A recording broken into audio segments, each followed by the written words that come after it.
looked at, given an asynchronous circuit, how do we get to an excitation or a flow table, right?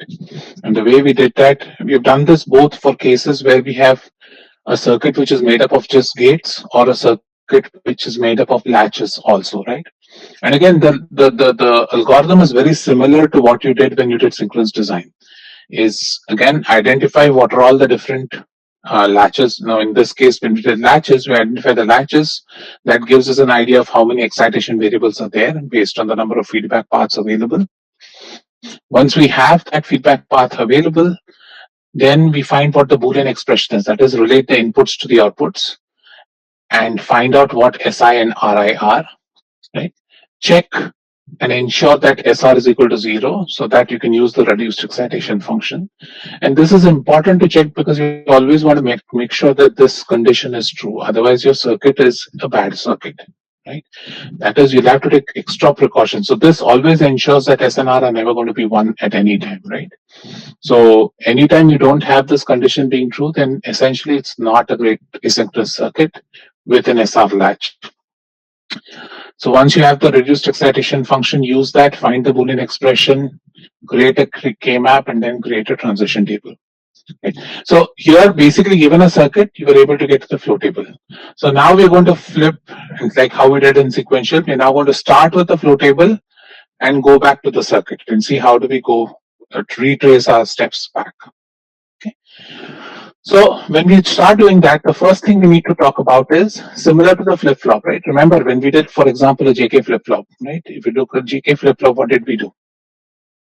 We had the 4 combinations, right? And we said that when it is 0, this is Q of t, this is Q of t prime. When this is 0 and this is 1, right? And so now, given a circuit, you use this table to identify what the state diagram is.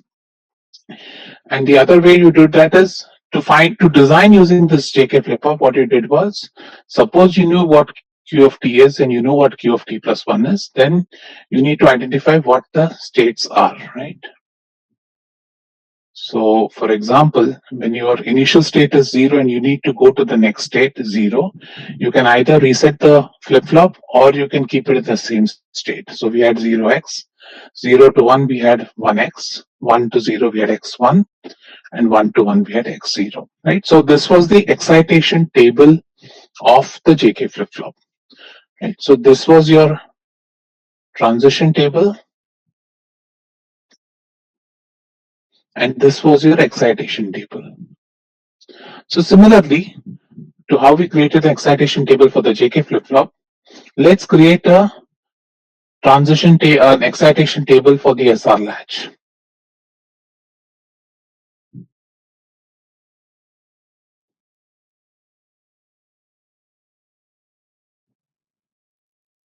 Right. So let's look at what the SR latch looks like. Let's recall what the SR latch is supposed to do. S00011011, right? So in an SR latch, what is the forbidden condition? 1-1. 1-1, right? So we have to ensure that it is going to be 1-1. It's forbidden. When I do 0-0, there's no change. When you do 0-1, what happens? 0 on sets or resets? 0. Reset. Right. Okay. So what we've done essentially here is this is your transition table for the SR latch. So now let's create an excitation table for the SR latch. So what I want to do is 0, 0, 0, 1, 1, 0, and 1, 1. Okay. So now if my current state is 0 and my next state has to be 0, what should my SNR inputs be? 0, 0. It can be either 0, 0 or it can be 0, 1, right? I can either think of this as maintaining the same state or resetting the state, right? So this would be 0x, similar to the JK flip-flop. Following? So when 0 to 0, right? So I can either keep it in the same state or I can reset it. Now, similarly, if I want to go from 0 to 1, what do I need to do here? What would my input be? 1 0. 1. So in this case, when I'm going from q of t is equal to 0 to q of t plus 1, the only way I can achieve it in the SR latch is by setting the SR latch, right? This is nothing but a set that we're doing. And so in this case, the only way you can get that is if you ensure that your inputs are 1, 0 to the SR latch. Similarly, if you're in 1 and you want to go to 0, see in the JK, because we had this option of toggling, we had X's here. Whereas here in the SR latch, we don't have an option of toggling, right? So therefore, if I want to go from 1 to 0, I have to reset the latch. So this is going to be the reset condition. And this is basically given as 0, 1. Now what can you say about 1, 1? What should 1, 1 look like? X0. 1, 1 should be X0. So by the way, this, I know how many of you are using the textbook. This is wrong in the textbook. So please note it. If you're using the textbook, the table in the textbook is wrong. Ensure that you, when you're going from 1 to 1, that is, you're retaining 1, you need to ensure that your SR inputs go as X0. In the textbook, it's written as 1, 0. So keep that in mind. So again, when you see here, you see that 0x, so x can be 1 or 0. So at no point will the SR input be 1, 1, right? If you look at this again, by designing such an excitation table, you're ensuring that at no point will S and R both be equal to 1, right? And so that is again key to design, is that you want to always ensure that when you're setting up the inputs for the S and R, you want to keep in mind that at no point do we get both S and R high at the same time, right? So now let's think about, let's use a solid example used previously, and let's try and see if we can convert it back to a circuit with SR latches. So let's take a solid example before. This is the flow table given to you.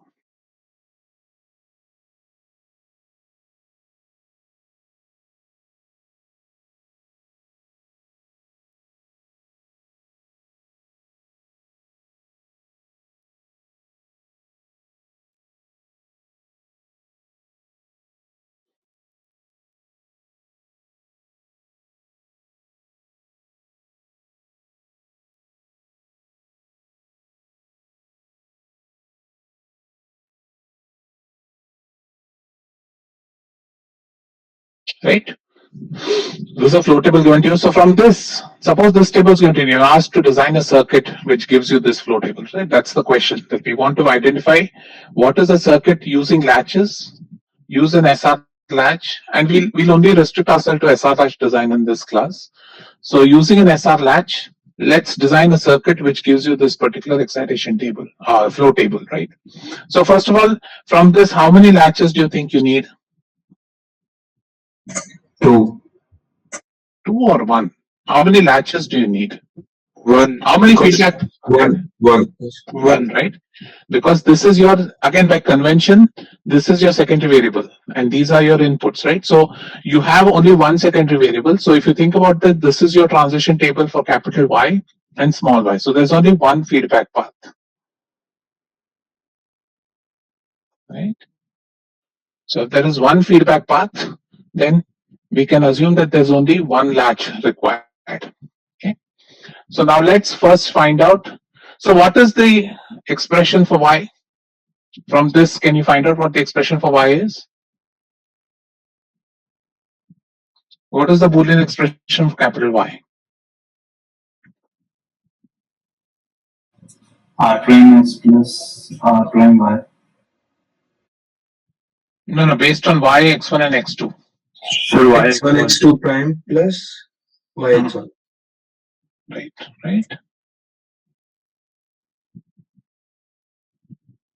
It is this 2 and these 2, right? So these 2 give you basically X1 here and Y, right? And these 2 here give you X1, X2 prime. So this is the circuit equation, right? So now think about what these individual squares mean. What are these individual squares telling? These individual squares are telling the relationship between small y and capital Y. So if you think about your circuit will have let's think what your circuit might have. It will have some combinator logic. It will have an SR latch here, right? You'll give some combinator logic outputs to this, and then you take this output and feed it back here, right? So this is kind of, and this can have some other inputs, right? So if you think about what the block diagram for circuit should look like, it should look like something like this. There's x1, x2, and y coming here. That y is coming out of an SR latch, right? So we need to identify what this control logic is or combinator logic is for the SNR inputs, right? So if you look at every box in this flow table, what is it telling? It is telling you what the value of small y is to what the value of capital Y is, right? So when it's a stable state, we know that small y should be equal to capital Y, right? So if you know small y and capital Y, it is kind of telling you what the relationship should be. So for example, what I'm now going to do is, there is one SR latch here. So I'm now going to identify, I need to identify two inputs, S and R, right? So I'm going to identify the logic expressions for S and R which satisfy these conditions. So this is the logic, this is a K map for S, this is a K map for R.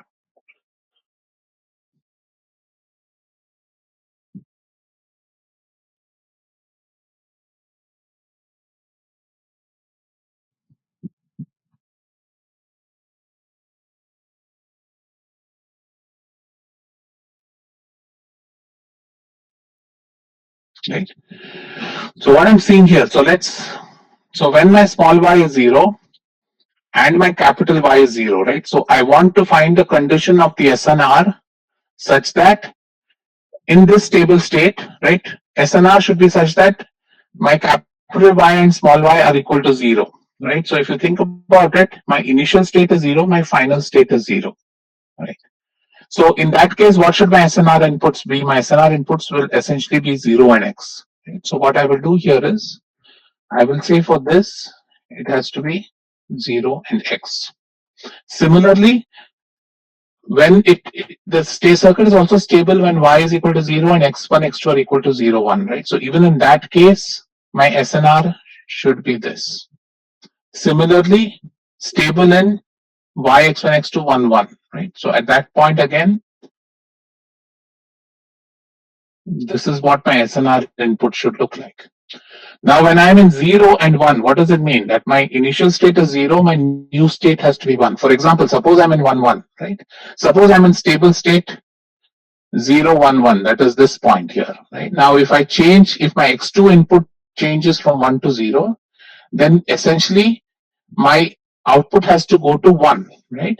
So which means that the SNR inputs should change in such a way that the new state should be 1, right? So I want to find what SNR should be such that it starts at 0 and eventually has to go to 1 when my input transitions from 1, 1 to 1, 0, right? So when my input transitions from 1, 1 to 1, 0, I need my SNR to transition from 0x to 1, 0, right? So that essentially means that, right? So again, what are we doing here? Suppose my circuit was in this stable state. If it was in this stable state, it has to go to this state. If I change x2 from 1 to 0, then my SNR inputs have to change in such a way such that my output points to 1. It's not a stable state, but at least this will ensure that my output points to 1. And then I will set the outputs here in such a way that it continues to remain stable, right? So now if I look at this condition, when my input is 1, that when my y is 1 and x1, x2 are 1, it should be a stable 1. So in this case, I need to ensure that when y is 1, this is 1, it remains stable. So the way I ensure that is by making sure. Excuse me, sir. Yeah. Sir, it is going from 0 to 1, right? What is going from 0 to 1? Y. This is small y, that is capital Y, right? So yes, it is going. So when you go from 1, 1, so when small y is 0, x1, x2 is 1, 1, right? It is in stable state 0. Now when my x2 changes from 1 to 0, right? Then my small y, my capital Y goes to 1. So my small y is 0, but my capital Y goes to 1, correct? Yes, I got it. Thank you. Yeah. Similarly, let's look at this condition. Again, here my small y is 1, my capital Y is 0 at this condition, right? So basically what you're doing is you're using this excitation table for the SNR latch. You're identifying what the transition is and you're putting in your SNR values into that, right? So what you essentially see here is that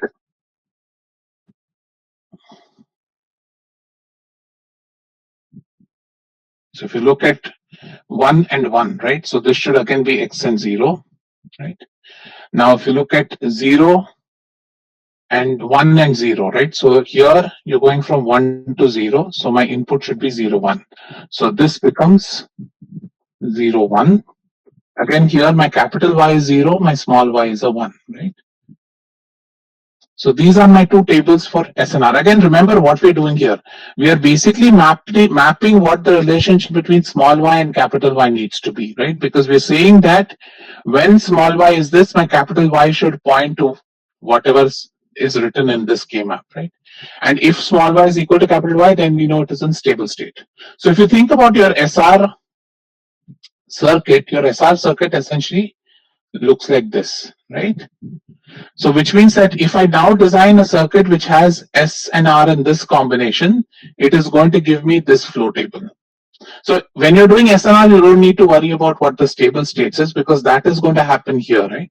So from these conditions, you find out what small y is, you want to know what capital Y is. So this transition, you're mapping it into the SNR, right? And now all you have to do is find out what the value of what the Boolean function for S and R are. So what is the Boolean function for S? Simplified Boolean function. Excuse me. Yes. Sir, do we need to go in a whole cyclic process to see when the transitions are happening, or we can go randomly to arrange SNR? Like here, if we go from that 1 1 0, like 0 1 0 to 1 1 0, and then we go from 1 1 0 to 1 1 1. So like when we go like this, the expression will change, and like when we go from 0 1 0 to 1 0 0, then the expression will be different. So how do we? No. Wait. So at any point of time, right? What you're saying is a different thing. There we look at races and all that. Here I'm not concerned about races. I'm trying to map what is happening in the output to the input Y, right? So all I'm saying is that if you look at this condition 0 0 0 0, what this means? This means that capital 0 and capital Y is 0, small y is 0, right? Now suppose for some reason I was in this unstable condition 0 1 0. What does that mean? That means that my input to the circuit is small 0, but my output has to be pointing towards 1. So I need to identify what the SNR input should be in such a way that even though when y is equal to 0, my capital Y should point to 1. So here I'm not looking for races or anything of that sort. I'm just trying to see as to how is this pointing function happening. That is, when my input small y is 0, my output y has to be pointing towards 1, right? It's an unstable state, so eventually it'll move down. But at this point, right, when small y is 0, my SNR should be set up in such a way that my capital Y becomes a cap 1. Is that clear? Yes, sir. Clear. Got it. Yeah. Okay, and so what should the R be? X1 prime. X1 prime. Good. Right. So now what do you see? So basically now if you want to define this circuit, right? So you now have the definition of the circuit, what S and R should be. What is SR equal to?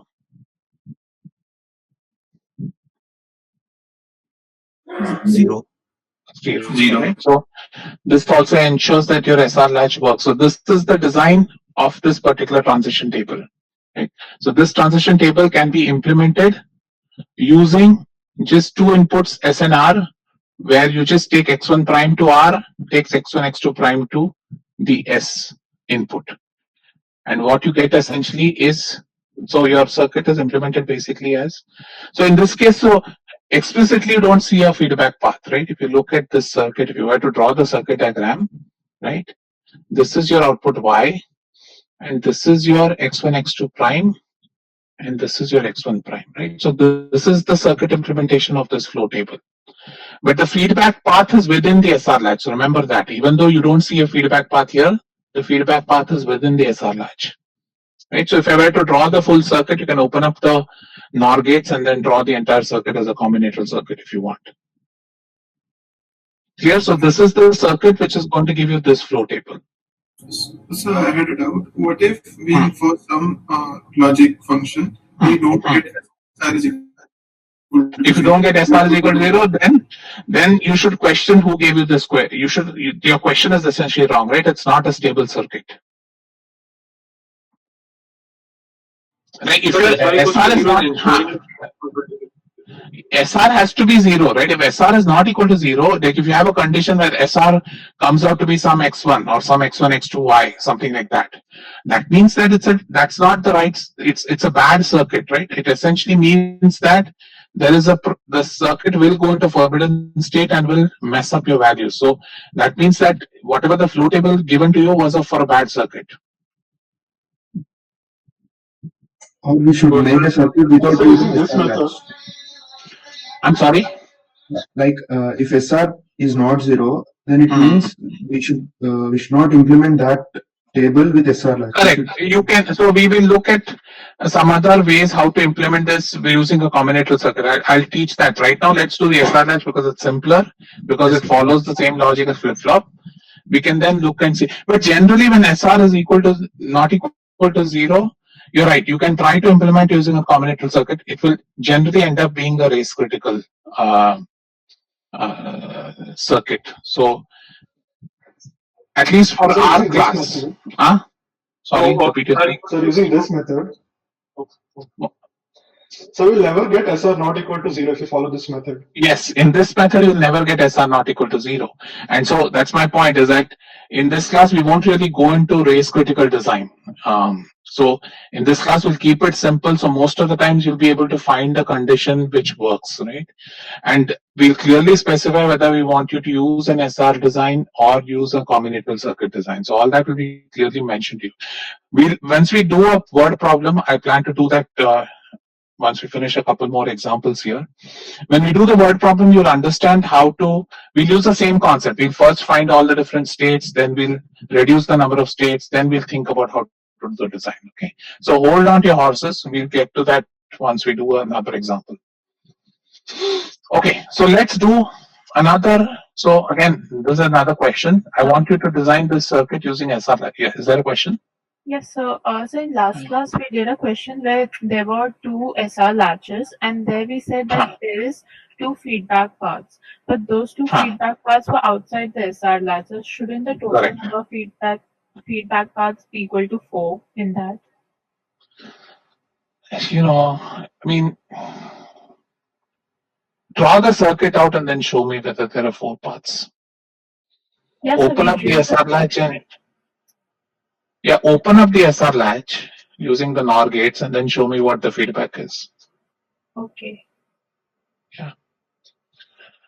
Okay, so now so we don't consider those internal feedbacks, right? Yeah. It doesn't look like a feedback. Draw the circuit and you'll see it won't look like a feedback, because that output of the SR latch is coming to the input of the combinatorial logic before the SR latch, right?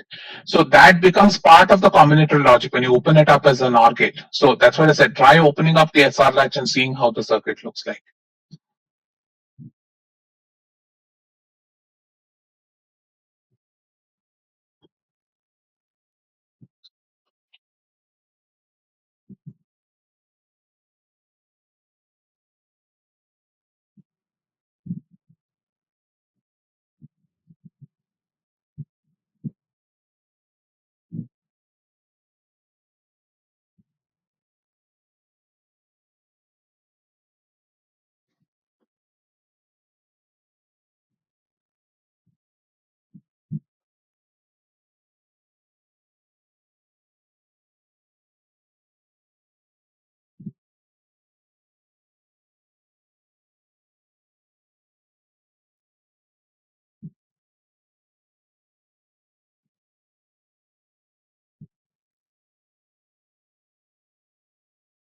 Right, so this is going to be a stable state, this is going to be a stable state, this is a stable state, these two are stable states, and this is a stable state. So now here I've given you another flow table, and you're asked to design using SR latches. Design a circuit which gives you this flow table. So first tell me how many SR latches, how many feedback paths, how many SR latches do you expect the circuit to have? Two. Right? Everybody sees two latches, right? Because this is nothing but the transition table for Y1, Y2, right?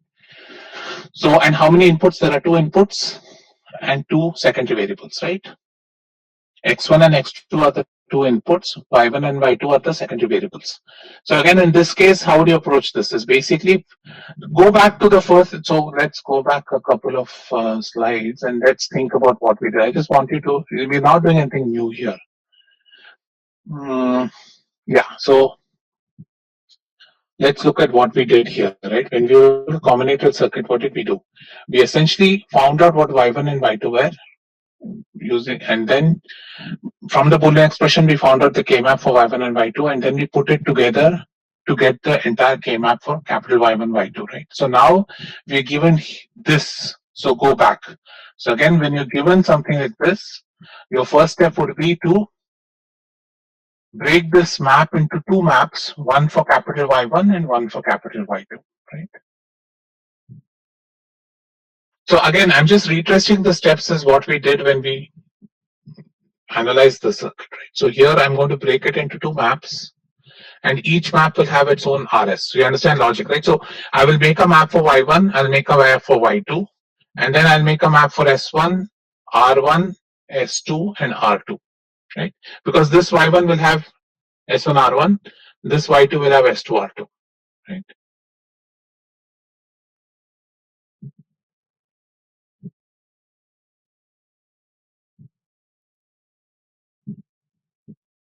Again, now we're not concerned about the stable states. Here we are just trying to identify what are the transitions that are happening. What should Y look like, and what are the equivalent SNR that are required for that, right? So again, Y1, Y2, X1, X2.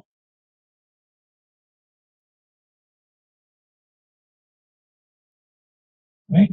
So let's break this up. This is 0, 0, 0, 0, 1, 0, 1, 0. So 1, 0, 1, 0. This is 0, 1, 1, 0. So 0, 1, 1, 0, 1, 0, 0, 0. So 1, 0, 0, 0. Again, this is 0, 1, 1, 1. So 0, 1, 1, 1, 1, 1, 0, 1, 1, 1, 0, 1. And finally, you have 0, 0, 0. So 0, 0, 0, 0, 1, 1, and 1, 0. Right? So what you've now got is you've gotten two maps, one for Y1, one for Y2, all in terms of the various inputs, right? Now when you create the S1 R1 map, so now you have to create an S1 R1 map, right? You have two latches.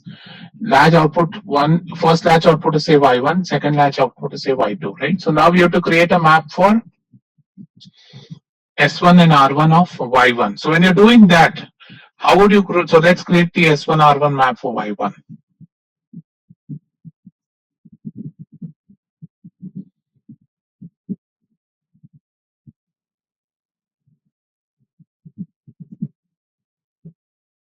Y1, Y2, X1, X2. So this is my map for R1.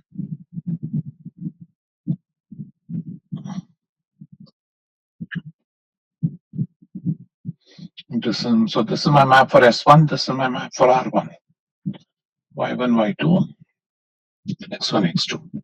0, 0, 0, 1, 1, 1, 1, 0, 0, 0, 0, 1, 1, 1, 1, 0, 0, 0, 0, 1, 1, 1, 1, 0, 0, 0, 0, 1. Okay. So now let's look at, so again, when you're doing S1 and R1, we don't worry about the map for Y2, right? You're looking at the first map for Y1. So what can you say about Y1? Y1, how do I find out the SNR inputs for the first cell? What is the first cell doing? 0 to 0. 0 to 0, right? Again, here, when you're doing this, you're comparing the first bit here to the value in this point, right? Because here I'm just looking at what the value of what the transition between small y1 to capital Y1 is. So I don't care about y2 in this map. That will come automatically when I do the Boolean expression. Right? So here I want this transition to go from 0 to 0. So 0 to 0 means what should the SR input be? 0 0 to 0, right? SR input should be 0x. So basically, yes. So will that be easy if we mark the kind of, I won't say exactly stable states, we mark the states where small y1 is equal to capital Y1 in these K maps also. So like that. Sure, you can do that. Doesn't make sense, but you can do that if you want. I mean, it means nothing, right? Because you're comparing small y1 to capital. So it's like in this case, you'll find say 0 1. If you do it here, you'll circle this as a stable state for y1, but it is not, right? So you might be, So we are taking One y1 sec, because let me just one sec. Let me answer the previous question. So you're following, right? If I'm looking at this point here, right, I will circle it as a stable state here, and in fact, it is not a stable state, right? Because this is y1 is stable, but y2 is not stable. So in effect, the circuit is not stable at that point. So you might get confused if you start circling stable states here, which may not necessarily be stable states in the for the circuit as a whole. Is that clear? Yeah. Yes. All right, go ahead. What was the other question? so we are considering y1 because we are writing it for the first latch, right? Correct. But that's exactly what we're doing. So using this, we'll find for the first latch. Using this, we'll find for the second latch, and then we'll design the circuit. Right. So again, you can fill this up, right? So let's see the second row here. Again, 0 to 0, right? So it continues to be 0x. Third one goes 0 to 1. 0 to 1.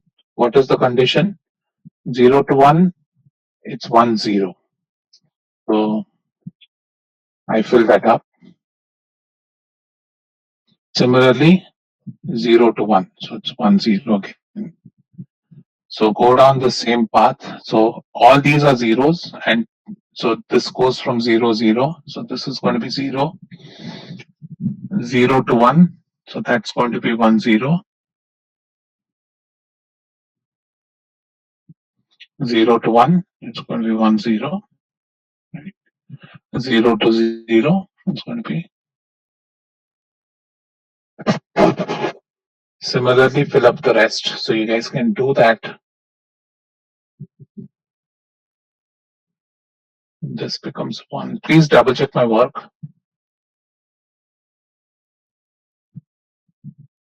No matter how many times you do DD, I can always make silly mistakes. Please double check if I've gotten all my 1s and x's right. Yes, sir. Okay. Yeah. So now you've created a map for S1 and R1, right? So now all you have to do is find what the Boolean expression for S1 is, find what the Boolean expression for R1 is. So what is the Boolean expression for S1? x1 y2 dash plus x2 y2. Again, this is going to be one thing you'll take, and the other map you can take is this too. Okay. Remember K-maps, just have to count all the ones.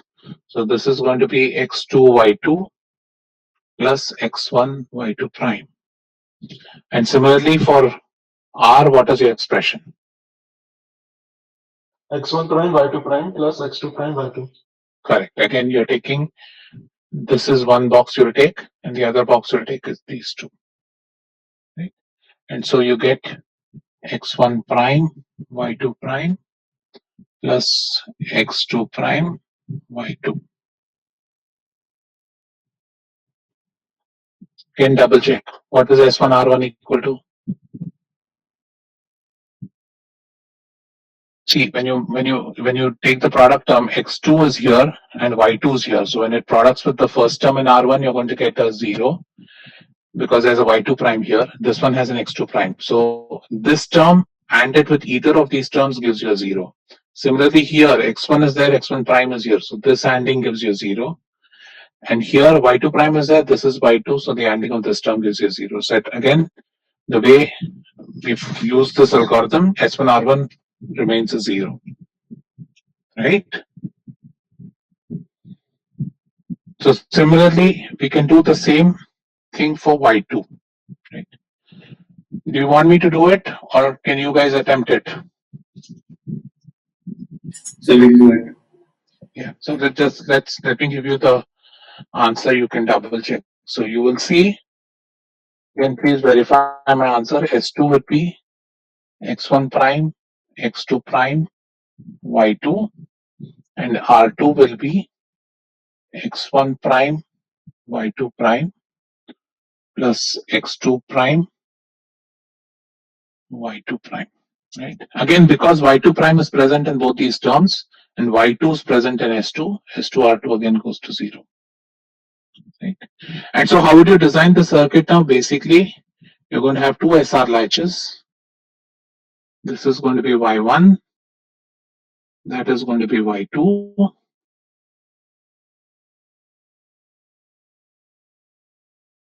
Right. And then you basically design your combinator logic here, which will generate your 4 signals.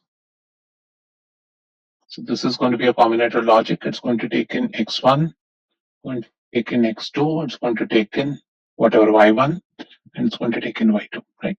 So when you draw the circuit, you basically convert all these functions into AND gates, OR gates, however you want to design.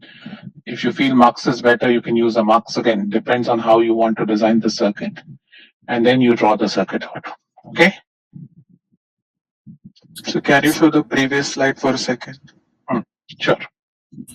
Sir, in this, Y1 is not being looped back. So can we replace the flip-flop with combinational circuit itself? So we'll do that. So give me, let's see if we can get to it in this class. On the next class, we'll do that. Given us the flip, given a table, we'll figure out how to do it using a combinator logic without using SR latches. So the short answer to your question is yes, you can do it.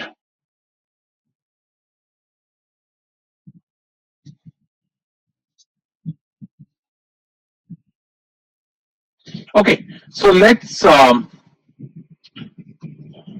do an example now of a word problem. But before that, I just want to have a quick discussion. So now that you guys know asynchronous circuits, you know synchronous circuits. So in all your assignments that you guys are doing, I'm guessing some of you are also discussing with others as to what is your assignment. So most of you know all the kind of assignments being given. So how do you identify whether a circuit you want to do is synchronous or asynchronous? How as a designer, how do you choose?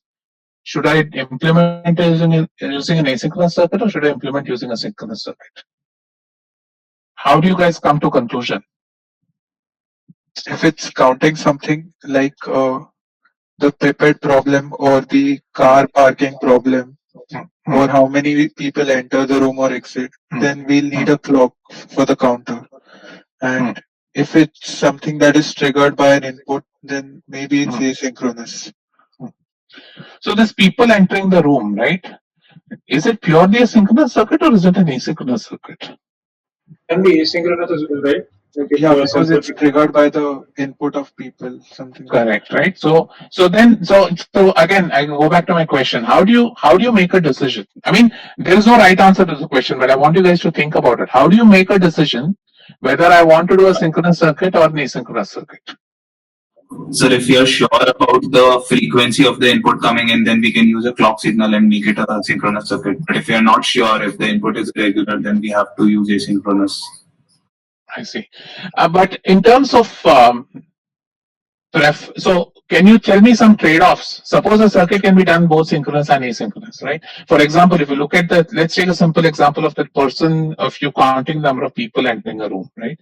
I can design it as an asynchronous circuit where I say once the person comes into the room, he flips a switch, and then that switch then gets to a counter and it adds, right? So I can do that. So basically what I'm going to do is basically every time a person walks through the door, I generate a pulse, right? And that can be done using a synchronous circuit, asynchronous circuit. And once I generate a pulse, then I can send it to a input of a counter, and that counter will keep track of how many people are coming in. So that's one way to do it. Or I can have a very high a clock with a very high frequency connected to the sensor in such a way that it's sampling the sensor every, say, 1 millisecond, right? And we expect that we can't move faster than 1 millisecond across the door. So that kind of is a good enough approximation of a random event, right?